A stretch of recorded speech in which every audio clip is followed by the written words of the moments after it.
Welcome to part 3 of thermodynamics. Part 2 வீடியோவில் கொஞ்சம் terms நம்ம படிச்சிருந்தோம், புரிஞ்சிருக்கும்னு நினைக்கிறேன். மீதி டேர்ம்ஸ் இந்த வீடியோவில் படிக்கலாம். டிஎன் போர்ட் சிலபஸ்க்கும் சேர்த்து தான் இந்த வீடியோஸை பண்ணியிருக்கேன். சிலபஸில் இல்லாத விஷயங்களை நானே அப்போதைக்கப்போ மென்ஷன் பண்ணுறேன். ஸோ நாம் படிக்கிறத கண்டினியூ பண்ணலாமா? பார்ட் 2 வீடியோவில் நம்ம நான் ஸ்பான்டேனியஸ் ப்ராசஸ் வரைக்கும் நம்ம படித்தோம். இன்றைக்கி சைக்ளிக் ப்ராசஸ்லேருந்து ஸ்டார்ட் பண்ணலாம். சைக்ளிக் ப்ராசஸ் அப்படின்னும்போது எனக்கு ஒரு சின்ன விஷயம் தோணுது. என்னென்னா, இப்போ ஸ்கூலில் ஒரு பீரியடுக்கும் இன்னொரு பீரியடுக்கும் நடுவில் ஒரு சின்ன கேப் இருக்கும். 2 or 3 minutes கேப் கிடைக்கும் இல்லையா? ஒரு மேம் போயிட்டு இன்னொரு மேம் வர்றதுக்கும் நடுவில். அப்போ நம்ம என்னெல்லாம் பண்ணுவோம்? நம்ம இடத்த விட்டு எழுந்துப்போம், ஃப்ரெண்ட்ஸ் கிட்ட போய் பேசுவோம், தண்ணி குடிப்போம், சும்மா இடத்த விட்டு எழுந்து ஒரு சின்னதாக வாக் போவோம். இந்த மாதிரி நிறைய வேலைங்களை பண்ணுவோம் இல்லையா? பண்ணிவிட்டு இன்னொரு மேம் வரதுக்கு முன்னாடி என்ன பண்ணுவோம்? நைஸாக நம்ம இடத்துலையே வந்து உட்காந்துருவோம். அப்போ மேம் என்ன நினைப்பாங்க? பரவாயில்லையே, நம்ம இல்லைனாலும் பசங்களாம் ரொம்ப குவைட்டாக இருக்காங்க அப்படின்னு தான் நினைப்பாங்க. இந்த ப்ராசஸில் நம்ம சிஸ்டம் கூட தன்னோட இனிஷியல் ஸ்டேட்லேருந்து நிறைய சேஞ்சஸ் எல்லாம் ஃபேஸ் பண்ணிவிட்டு திரும்ப அதோட இனிஷியல் ஸ்டேட்கே வந்து ரீச் ஆகிடுறதுனால இதை நம்ம சைக்ளிக் ப்ராசஸ் அப்படின்னு சொல்கிறோம். இப்போ நம்ம சைக்ளிக் ப்ராசஸோட டெஃபினேஷனை பார்க்கலாம். when a system returns to its original state after completing a series of changes, then it is said to be a cyclic process. இந்த சைக்ளிக் ப்ராசஸில் இனிஷியல் ஸ்டேஜும் ஃபைனல் ஸ்டேஜும் ஒன்று தான் அப்படிங்கிறதுனால ப்ரெஷர், வால்யூம், டெம்பரேச்சர், அதுக்கப்புறம் ஹீட் எனர்ஜி எதுவுமே change ஆகாது.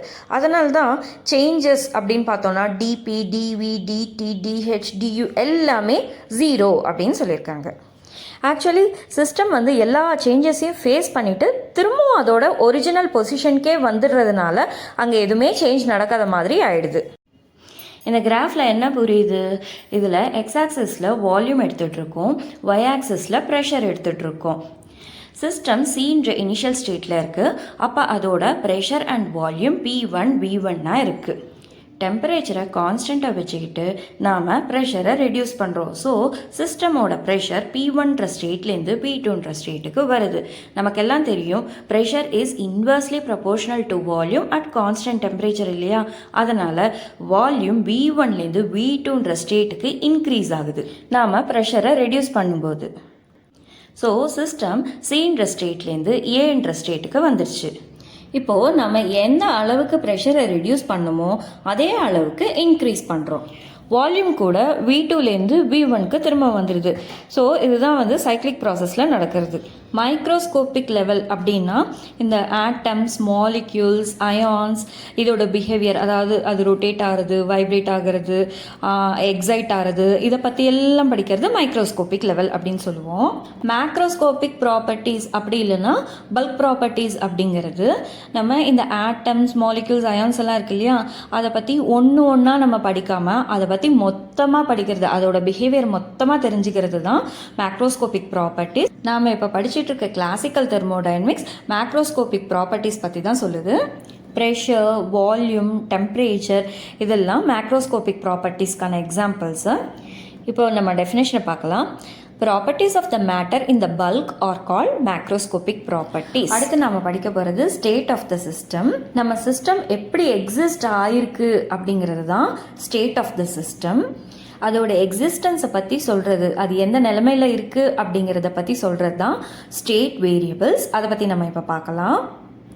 ப்ரெஷர், வால்யூம், டெம்பரேச்சர், காம்போசிஷன் இதெல்லாம் தான் ஸ்டேட் வேரியபிள்ஸ். இப்போ யாராவது நம்மளை பார்க்க நம்ம வீட்டுக்கு ஃபஸ்ட் டைம் வராங்கன்னா என்ன பண்ணுவோம்? நம்ம வீட்டு address, door number, landmark, location எல்லாமே கரெக்டாக சொல்லணும் இல்லையா? இல்லைனா அட்லீஸ்ட் வாட்ஸ்அப்லேயாவது நம்ம வந்து லொக்கேஷனை ஷேர் பண்ணுவோம். அதே மாதிரி நம்ம ஸ்டேட் வேரியபிள்ஸ் தான், அதாவது டெம்பரேச்சர், ப்ரெஷர், வால்யூம், காம்போசிஷன் இதெல்லாம் சொன்னோம் இல்லையா ஸ்டேட் வேரியபிள்ஸ் அப்படின்ட்டு. அந்த ஸ்டேட் வேரியபிள்ஸ் தான் நம்ம சிஸ்டம் எந்த ஸ்டேட்டில் இருக்குது அப்படின்ட்டு டிஸ்கிரைப் பண்ணுற அட்ரஸ் மாதிரி. இப்போ இந்த ஸ்டேட் வேரியபிள்ஸ் சேஞ்ச் ஆகும்போது சிஸ்டம் ஒரு ஸ்டேட்லேருந்து இன்னொரு ஸ்டேட்டுக்கு போகுது அப்படின்னு சொல்கிறோம். இந்த பிக்சரில் பார்த்தீங்க அப்படின்னா சிஸ்டம் ஃபஸ்ட்டு இனிஷியலாக ஒரு ஸ்டேட்டில் இருக்குது. அந்த ஸ்டேட்டை டிஸ்கிரைப் பண்ணுறதுக்கான ஸ்டேட் வேரியபிள்ஸ், அதாவது டெம்பரேச்சர், ப்ரெஷர், காம்போசிஷன் கீழே கொடுத்துருக்காங்க. அந்த ஸ்டேட் வேரியபிள்ஸ் சேஞ்ச் பண்ணும்போது சிஸ்டமோட ஸ்டேட்டும் சேஞ்ச் ஆகுது. ஒரு சிஸ்டமை டிஸ்கிரைப் பண்ணுறதுக்கு minimum number of state variables இருந்தாலே போதுமானது. மீதி இருக்கிற ஸ்டேட் வேரியபிள்ஸ் வந்து நம்ம நோன் வேரியபிள்ஸ்லேருந்து நம்ம கால்குலேட் பண்ணிக்கலாம். இப்போ ஸ்டேட் வேரியபிளோட டெஃபினேஷனை பார்க்கலாம். State variables describes the state of the system at time t. அடுத்து நாம் state function and path function இதை பற்றி பார்க்கலாம். ஒரு ப்ராப்பர்ட்டி சிஸ்டமோட இனிஷியல் அண்ட் ஃபைனல் ஸ்டேட்டை மட்டுமே டிபெண்ட் ஆகிருந்தது அப்படின்னா அது வந்து ஸ்டேட் ஃபங்க்ஷன் அப்படின்னு நம்ம சொல்கிறோம். அந்த சிஸ்டம் இனிஷியல் ஸ்டேட்லேருந்து ஃபைனல் ஸ்டேட்டுக்கு போகிறதுக்கு எந்த பாத் வேணால் சூஸ் பண்ணிக்கலாம், அது எப்படி வேணால் போயிருக்கலாம்.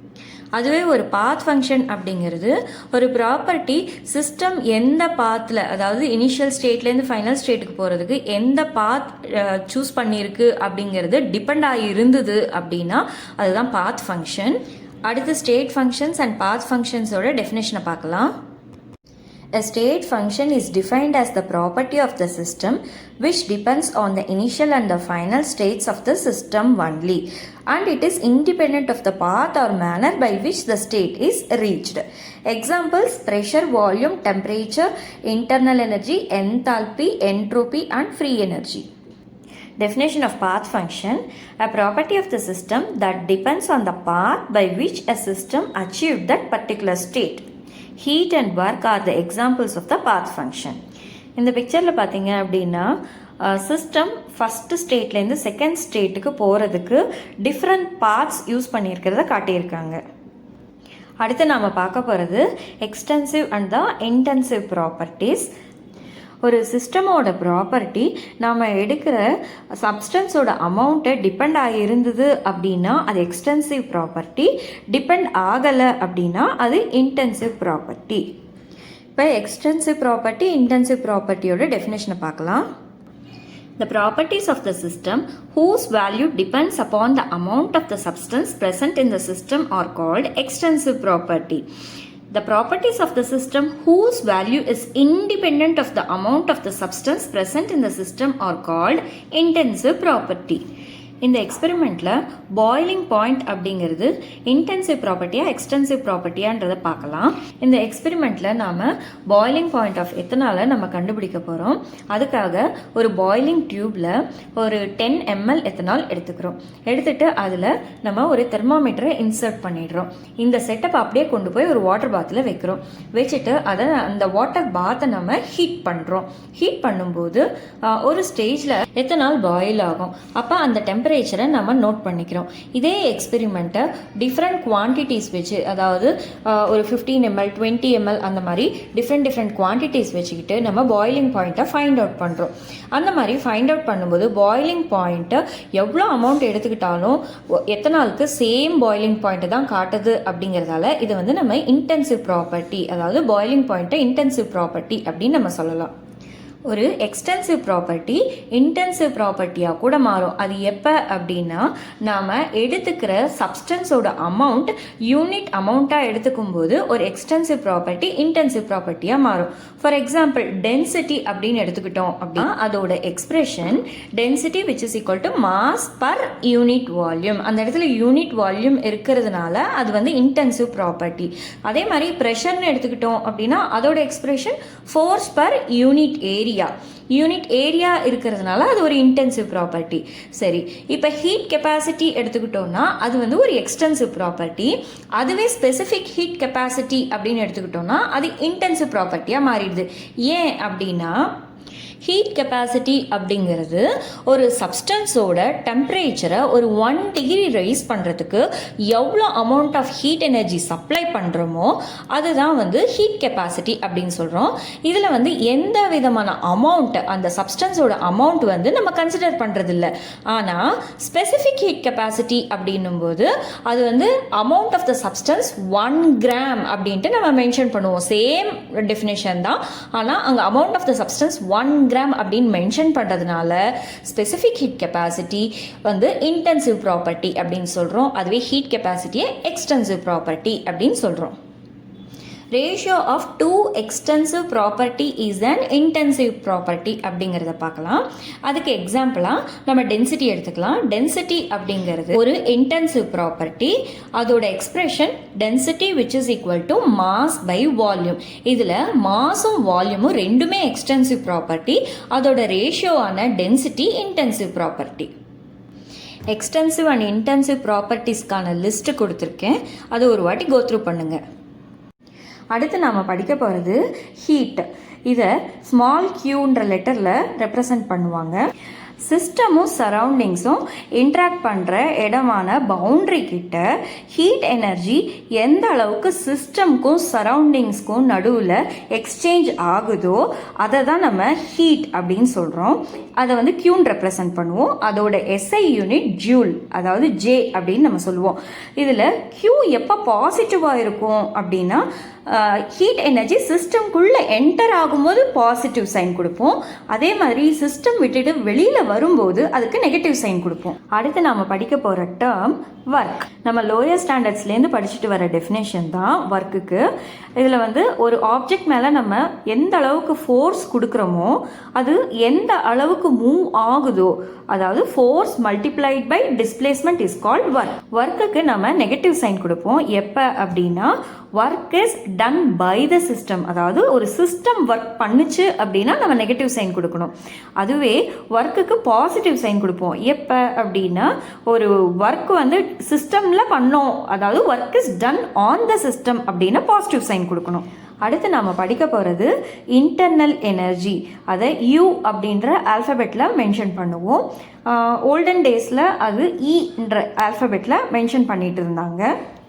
எந்த ஒரு சப்ஸ்டன்ஸுக்குமே ஒரு டெஃபினட் அமௌண்ட் ஆஃப் எனர்ஜி அப்படிங்கிறது இருக்கும். அது எதை பொறுத்து அமைஞ்சிருக்கும் அப்படின்னா அதோட நேச்சர், அதோட டெம்பரேச்சர், ப்ரெஷர் இதெல்லாம் பொறுத்து இருக்கும். இன்டர்னல் எனர்ஜின்னு பார்த்தோம்னா அதுக்கு ஒரு எக்ஸாம்பிள் நம்ம எடுத்துக்கலாம். நம்ம யூஷுவல் எக்ஸாம்பிளான cylinder with frictionless movable piston எடுத்துக்கிறோம். சிலிண்டருக்குள்ளே கேஸ் எடுத்துக்கிறோம். கேஸ் என்ன சும்மாவே இருக்குமா? சிலிண்டருக்குள்ளே மாலிக்யூல்ஸ் எல்லாமே மூவ் ஆகிட்ருக்கோம், ரேண்டமாக மூவ் ஆகிட்டு இருக்கோம் இல்லையா? அது வேறு இல்லாமல் மாலிக்யூல்ஸ் ரொட்டேட் ஆகும், வைப்ரேட் ஆகும், எக்ஸைட் ஆகும் இல்லையா? ஸோ அதுக்குன்னு கைனட்டிக் எனர்ஜி இருக்கும். அது மட்டுமே இல்லாமல் மாலிக்யூல்ஸ் ரெஸ்ட்டில் இருக்கும்போது அதுக்குன்னு ஒரு பொட்டென்ஷியல் எனர்ஜி இருக்கும், அதுக்குன்னு கெமிக்கல் எனர்ஜி இருக்கும், மெக்கானிக்கல் எனர்ஜி இருக்கும். ஸோ இந்த மாதிரி அதுக்குன்னு நிறைய எனர்ஜிஸ் இருக்கும் இல்லையா? இந்த இன்டர்னல் எனர்ஜி அப்படிங்கிறது இந்த எல்லா எனர்ஜிஸையும் ஆட் பண்ணால் கிடைக்கிறது தான் இன்டர்னல் எனர்ஜி. இப்போ இன்டர்னல் எனர்ஜியை ஹீட் அண்ட் ஒர்க் வச்சு நம்ம எக்ஸ்ப்ரெஸ் பண்ணோம் அப்படின்னா change in internal energy is equal to Q + W. இப்போ இந்த இன்டர்னல் எனர்ஜி எப்போ சேஞ்ச் ஆகும் அப்படின்னா ஹீட் இருக்கு இல்லையா, அது சிஸ்டம்குள்ளே போகும்போதோ இல்லை சிஸ்டம் விட்டு வெளில வரும்போதோ சேஞ்ச் ஆகும். அதுக்கப்புறம் ஒர்க் வந்து சிஸ்டமில் பண்ணும்போதோ இல்லை சிஸ்டம் ஒர்க் பண்ணும்போதோ கூட சேஞ்ச் ஆகும். மேட்டர் சிஸ்டம்குள்ளே வரும்போதோ இல்லை சிஸ்டம் விட்டு வெளியே போகும்போது கூட இன்டர்னல் எனர்ஜி சேஞ்ச் ஆகும். சேஞ்ச் இன் இன்டர்னல் எனர்ஜியை நம்ம டெல்டா யூ அப்படின்னு சொல்லுவோம். டெல்டா யூ அப்படிங்கிறது U products minus U reactants, that is internal energy of the products minus internal energy of the reactants. அதுதான் வந்து நமக்கு டெல்டா யூவை கொடுக்கும். அந்த டெல்டா யூ அப்படிங்கிறது என்ன அப்படின்னா சேஞ்ச் இன் இன்டர்னல் எனர்ஜி. ஆக்சுவலாக இன்டர்னல் எனர்ஜி அப்படிங்கிறது ஒரு ஸ்டேட் ஃபங்க்ஷன், அதுக்கப்புறம் அது எக்ஸ்டென்சிவ் ப்ராப்பர்ட்டி கூட. இப்போ இந்த internal energy of the products internal energy of the ரியாக்டன்ஸை விட கிரேட்டராக இருந்தது அப்படின்னா நமக்கு டெல்டா யூ பாசிட்டிவ் கிடைக்கும். அதுவே internal energy of the products internal energy of the ரியாக்டன்ஸை விட கம்மியாக இருந்தது அப்படின்னா நமக்கு டெல்டா யூ நெகட்டிவ் சைன் கிடைக்கும். அதுவே சைக்ளிக் ப்ராசஸில் வந்து பார்த்திங்கன்னா அந்த இடத்துல எந்த இன்டர்னல் எனர்ஜி சேஞ்சும் இருக்காதுன்றதால டெல்டா யூக்கு 0 அப்படின்ற வேல்யூ கொடுப்போம். சேஞ்ச் இன் இன்டர்னல் எனர்ஜி, அதாவது டெல்டா யூவை நம்மளால் ஃபைண்ட் அவுட் பண்ண முடியும். ஆனால் யூ ப்ராடக்ட்ஸ் யூ ரியாக்டன்ஸ் இருக்கு இல்லையா, அதாவது இன்டர்னல் எனர்ஜி இந்த final state and internal energy இந்த இனிஷியல் ஸ்டேட், அதை வந்து நம்மளால் ஃபைண்ட் அவுட் பண்ண முடியாது. அதாவது அதோட அப்சல்யூட் வேல்யூவை நம்மளால் ஃபைண்ட் அவுட் பண்ண முடியாது. இந்த ஹீட் அதுக்கப்புறம் ஒர்க் இதோட சைன் கன்வென்ஷன்ஸ் எல்லாம் எப்படி நினைவு வச்சுக்கிறது அப்படின்ட்டு இந்த டயக்ராம் காட்டுது. அடுத்து நாம் படிக்க போகிறது என்தால்பி அப்படிங்கிற டேர்ம். இது வந்து ஒரு க்ரீக் வேர்ட். இதோட மீனிங் வார்மிங் அப்படிங்கிறது தான். என்தால்பி அப்படிங்கிறது சிஸ்டமோட ஹீட் கண்டென்ட் அப்படின்னு சொல்லுவோம். அது எப்படி டிஃபைன் பண்ணுறது அப்படின்னா, it is the sum of internal energy and the product of its pressure and volume, that is H which is equal to U plus PV. Enthalpy அப்படிங்கிறது ஒரு ஸ்டேட் ஃபங்க்ஷன். ஏன்னா என்தால்பியோட வேல்யூ சிஸ்டமோட இனிஷியல் அண்ட் ஃபைனல் ஸ்டேட்டை depend பண்ணி இருக்கிறதுனால அது வந்து ஒரு ஸ்டேட் ஃபங்க்ஷன் அப்படின்னு சொல்கிறோம். மோர் ஓவர் என்தால்பி ஒரு எக்ஸ்டென்சிவ் ப்ராப்பர்ட்டி கூட. ஏன்னா நம்ம எடுத்துக்கிற அமௌண்ட்டு, சப்ஸ்டன்ஸோட அமௌண்ட் வந்து சேஞ்ச் ஆகும்போது என்தால்பி வேல்யூ கூட சேஞ்ச் ஆகும். அதனால் என்தால்பி அப்படிங்கிறது ஒரு extensive property. Change in enthalpy அப்படின்றத பார்க்கலாம். அது சேஞ்ச் இன் என்தால்பியை டெல்டா ஹெச் அப்படின்னு நம்ம ரெப்ரசன்ட் பண்ணுவோம்.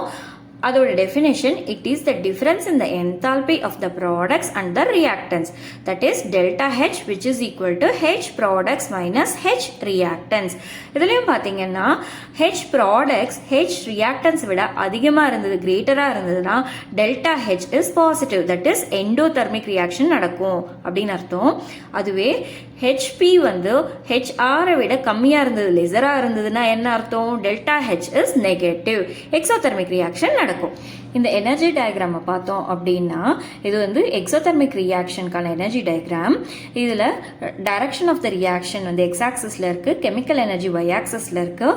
ரியாக்டன்ஸோட கெமிக்கல் எனர்ஜி ப்ராடக்ட்ஸை விட அதிகமாக இருந்தது அப்படின்னா அந்த இடத்துல எனர்ஜி ரிலீஸ் ஆயிருக்குன்னு அர்த்தம்.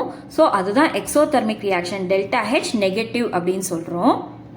அதுவே எண்டோதெர்மிக் ரியாக்ஷன் அப்படின்னா ரியாக்டன்ஸோட எனர்ஜி ப்ராடக்ட்ஸோட எனர்ஜியை விட கம்மியாக இருக்கும். நாம் சப்ளை பண்ணுற எனர்ஜியை ரியாக்டன்ஸ் அப்சர்வ் பண்ணிக்கிட்டு ப்ராடக்ட்ஸ் ஃபார்ம் ஆகிறதால ப்ராடக்ட்ஸ்க்கு எனர்ஜி அதிகமாக இருக்கும். அடுத்து நம்ம பார்க்க போகிற டேர்ம் என்ட்ரோபி. இதை எஸ் என்ற ஆல்ஃபபெட்டில் நம்ம ரெப்ரசன்ட் பண்ணுவோம்.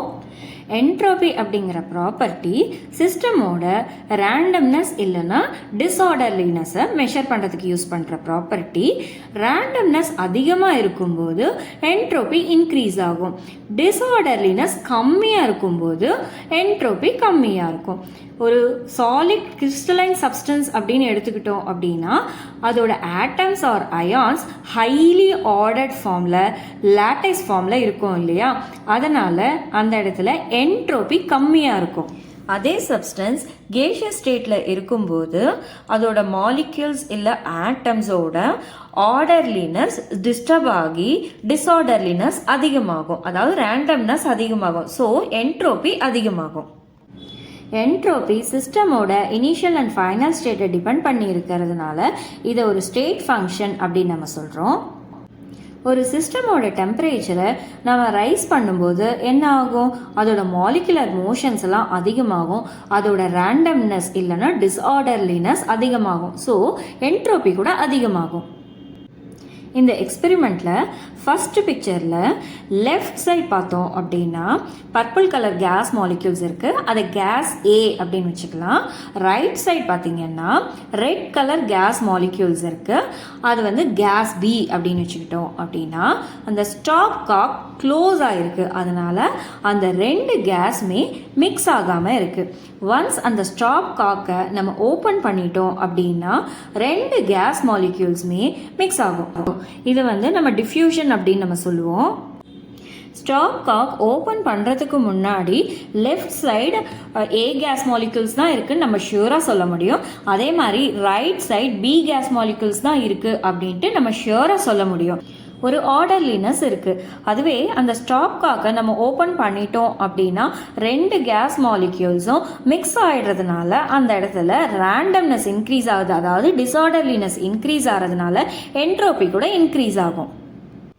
இந்த எக்ஸாம்பிள் எடுத்துக்கிட்டோம் அப்படின்னா ஒரு பர்சன் பிரிக்கை வந்து தூக்கி போட்டுட்ருக்காரு, லெஃப்ட் சைடும் ரைட் சைடும்.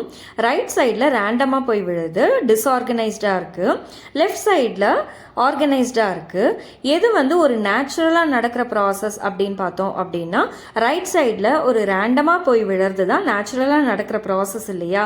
ஸோ நேச்சுரலாக நடக்கிற ப்ராசஸில் டிஸ்ஆர்டர்லினஸ் அதிகமாக இருக்கும், அதனால் என்ட்ரோபி அதிகமாக இருக்கும்.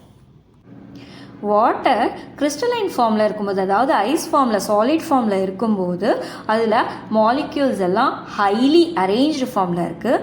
அதுவே அது மெல்ட் ஆகி வாட்டர் ஃபார்முக்கு, லிக்விட் வாட்டர் ஃபார்முக்கு வரும்போது மாலிக்யூல்ஸ் எல்லாம் மூவ் ஆக ஆரம்பிச்சிடுறதுனால அதில் ரேண்டம்னஸ் இன்க்ரீஸ் ஆகுது. ஸோ அதில் சேஞ்ச் இன் என்ட்ரோப்பியும் கிரேட்டர் தேன் 0 அதிகமாக இருக்குது.